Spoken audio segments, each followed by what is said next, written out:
Halo adik-adik, selamat malam, selamat berjumpa kembali dengan Kak Eko pastinya. Hari ini hari yang menyukakan karena kakak bisa bertemu dengan kalian semua tentunya dalam pelajaran agama. Apakah adik-adik merindukan pelajaran agama? Tentunya sangat merindukan, oke?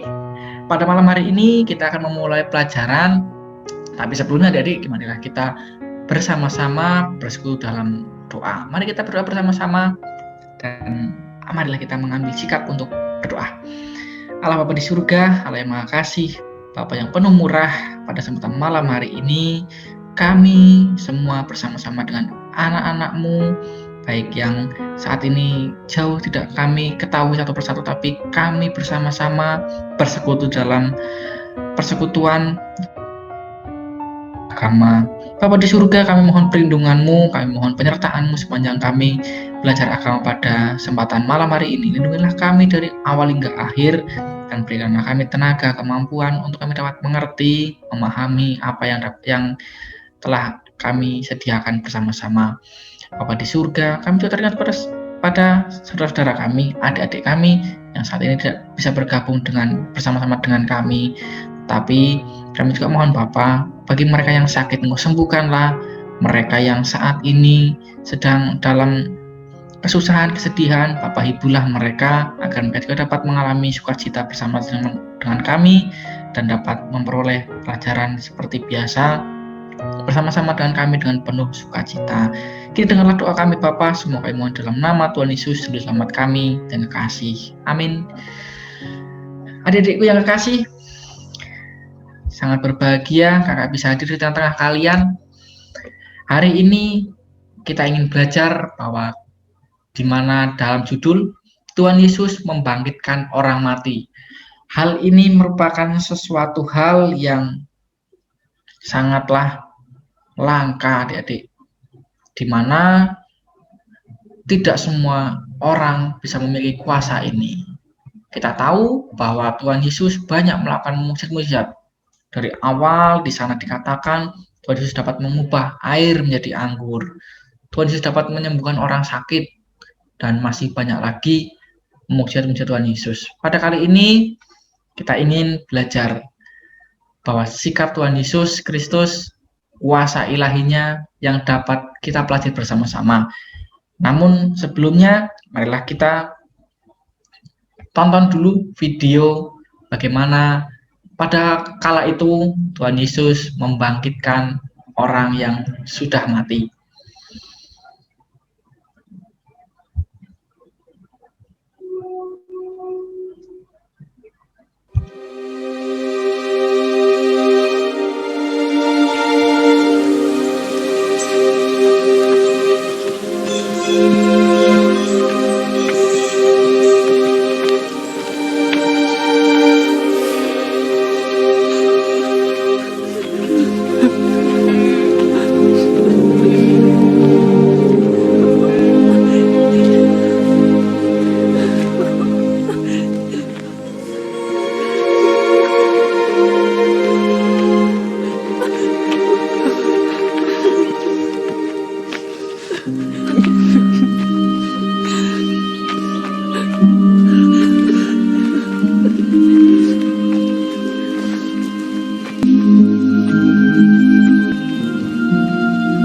Weep not.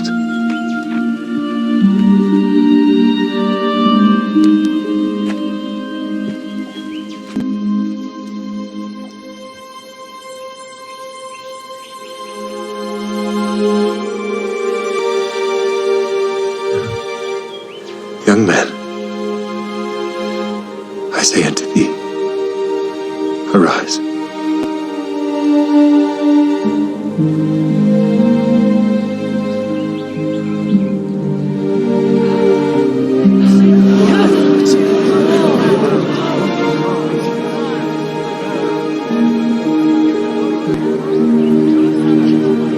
Mother?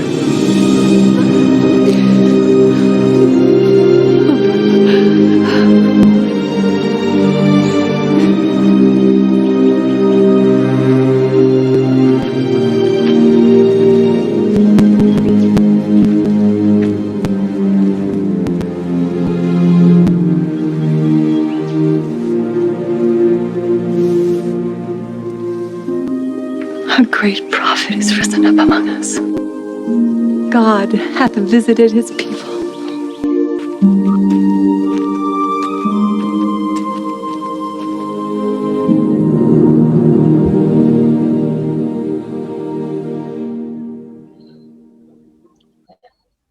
Ya, demikian adik-adik video yang telah kita bersama-sama lihat bagaimana Tuhan Yesus memiliki kuasa yang sungguh besar.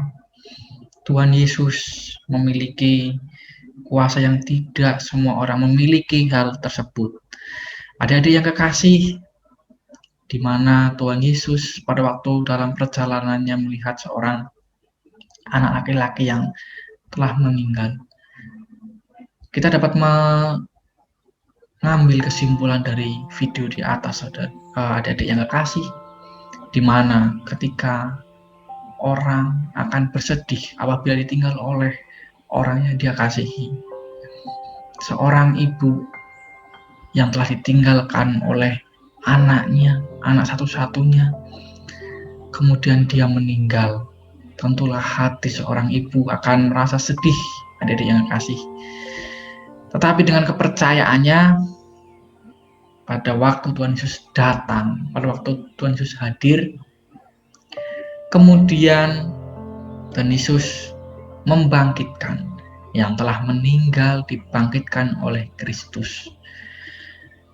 Kita dapat mengambil hal tersebut, adik-adik yang kekasih, bahwa kita semua adalah anak-anak Allah. Kita semua adalah putra atau pewaris dari kerajaan Allah. Tentunya kita semua manusia tentu mengalami sebuah hal yang atau manusia itu pasti akan meninggal, adik-adik yang kasih. Tetapi kita percaya, kita mengandalkan sepenuhnya bahwa Tuhan Yesus akan membangkitkan kita kehidupan yang kekal. Kehidupan yang kekal artinya adalah di mana kehidupan kita tidak ada lagi tangis, tidak ada lagi kesusahan, tidak ada lagi kekhawatiran-kekhawatiran. Yang di sana adalah hanya ada terciptalah sebuah damai, adik-adik yang kasih. Jadi kehidupan yang kekal bukan berarti zaman sekarang itu bukan kehidupan yang kekal, adik-adik, tetapi pada waktu sekarang ini adalah kehidupan yang masih bersifat fana. Manusia masih bisa merasakan lapar, haus, sedih, bahkan kesusahan, kekhawatiran. Ini hanya bersifat fana, adik-adik yang kasih. Tetapi dikatakan bahwa yang telah meninggal dibangkitkan oleh Yesus Kristus kepada kehidupan yang kekal. Artinya kehidupan yang tadi dikatakan tidak ada lagi tangis, tidak ada lagi kesusahan, yang ada adalah damai. Hal ini adalah sesuatu hal yang dapat kita impi-impikan. Kita bersama-sama dalam muka bumi ini, apa sih yang kita cari? Apakah kita hanya akan mencari kehidupan yang bersifat fana, bersifat duniawi? Tidak, kita harus bersama-sama memikirkan bahwa kita bersama-sama menantikan kedatangan Kristus untuk dapat membangkitkan kita. Karena tubuh kita pasti akan mengalami kematian, tapi jiwa kita itu adalah jiwa yang kekal. Nah, bersama-sama dengan Kristus, jiwa kita akan diberikan kehidupan yang kekal. Nah, yang ketiga, Tuhan Yesus mempunyai kuasa atas kematian. Dari penjelasan di atas adalah Tuhan Yesus senantiasa ingin menjelaskan kepada manusia bahwa Ia adalah Sang Putra Allah, dan Ia tidak hanya memiliki kuasa untuk menyembuhkan orang sakit. Nah, di sini ke mukjizat Tuhan Yesus, tidak hanya menyembuhkan orang sakit, melainkan juga kuasa atas kematian. Hal ini juga dapat menimbulkan bahwa kita mengetahui Sang Putra Allah bukan hanya menyembuhkan saja, tetapi dapat membangkitkan orang mati atau berkuasa juga di atas kematian. Di dalam nas Yohanes 11 ayatnya yang ke-25 dikatakan, "Akulah kebangkitan dan hidup. Barang siapa percaya kepadaku, ia akan hidup walau sudah mati. Ada yang kekasih, hal ini dapat kita artikan bersama-sama. Kehidupan di dunia ini adalah kehidupan yang bersifat sementara. Sementara, adik-adik yang kasih. Berarti hanya sementara itu, berarti kita akan meninggalkan dunia ini gitu loh. Nah, Tuhan Yesus Kristus adalah kehidupan yang kekal. Ia ingin menuntun kita semua tentunya kepada kehidupan yang kekal. Jadi Tuhan Yesus membuktikan dirinya bahwa Tuhan Yesus berkuasa juga atas kematian. Tapi Tuhan Yesus juga memiliki sebuah kehidupan yang kekal.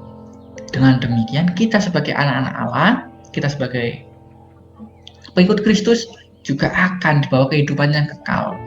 Nah, Tuhan Yesus sebagai juru selamat menuntun kita, mengarahkan, membawa kita dalam hidup yang kekal. Nah, bagaimana kita untuk dapat menerima kehidupan yang kekal? Tentunya kita juga telah menerima kehidupan baru di dalam kelahiran baru air dan roh, yaitu dalam baptisan. Dalam baptisan ini juga adalah langkah awal untuk kita dapat bersama-sama masuk ke dalam kawanan atau persekutuan sang anak domba, atau dikatakan kita bersama-sama menjadi warga Kristus. Nah, kita menjadi ahli waris daripada kerajaan surga. Nah, dan oleh karena firman Allah yang kita raih di dalam kepercayaan serta perjamuan kudus, kehidupan kelahiran baru kita dapat terpelihara dan terjaga.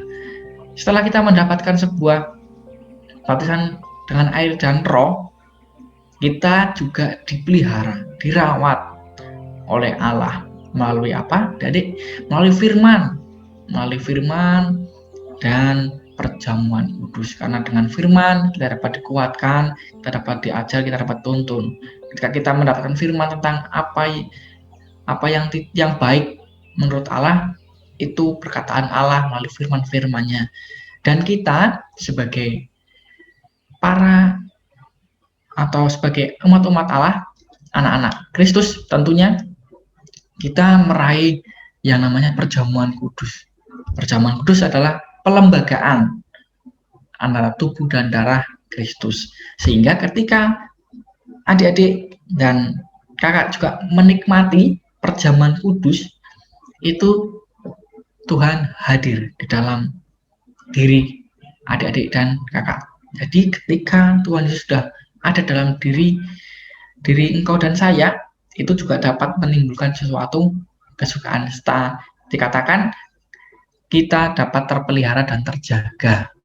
Jadi walaupun kita di dunia ini masih mengalami kesusahan, kesesakan, tangis, kelaparan, kekhawatiran, dan lain sebagainya, kita tetap terjaga.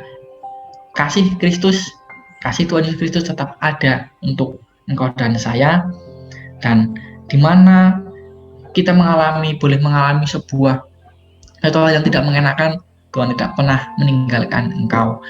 Hal ini yang dapat diberikan kepada kita semuanya. Demikianlah adik-adik pelajaran pada kesempatan malam hari ini. Tentulah menyukakan bagi engkau semua bahwa Kristus senantiasa ada untuk kita. Kristus memiliki kuasa yang jauh lebih besar. Kristus senantiasa memberikan kepada kita teladan yang baik, bagaimana kita memberikan sesuatu pandangan yang baru bahwa kita tidak hidup di zaman sekarang saja, kita tidak hidup di bumi ini saja. Tidak, kita sudah meninggal dunia terus habis itu selesai hidup kita. Tidak, ketika engkau dan saya meninggalkan dunia ini, masih ada kelanjutannya, dan di situ adalah peran Allah yang akan membantu kita. Allah senantiasa membangkitkan kita, dan Allah merawat kita dalam firman-firman serta perjamuan kudus. Demikian adik-adik yang dapat kakak sampaikan. Semoga ini dapat memberikan tambahan penjelasan baru bagi adik-adik. Tetaplah bersukacita, tetaplah memiliki pengharapan akan keselamatan jiwa adik-adik masing-masing. Oke, marilah kita tutup pelajaran hari ini dengan doa bersama-sama.